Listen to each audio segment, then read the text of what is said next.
Chu todo support kay Paolo Avellino. Sa sobrang busy nga ni Paolo Avellino hindi sila nagkasama ng Chanita Princess sa importanteng yugto ng buhay ng dalaga.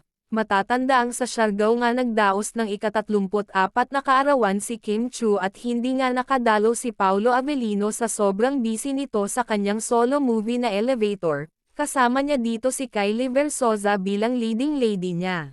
Samantala kahit ganoon ang nangyari, todo support naman si Kim Chu kay Paolo Avellino. Hindi nga magkamayaw ang mga manunood nang makita si Kim Chu sa premiere night ng solo movie ni Paolo Avellino na Elevator at mukhang ikinagulat din Paolo ang kanyang pagdating. Mapapansin na kahit si Kylie ang kasama ng aktor, kay Kim Chu pa rin nakatutok ang kanyang paningin. Ayon sa mga netizens iba talaga ang karisma ni Kim Chu.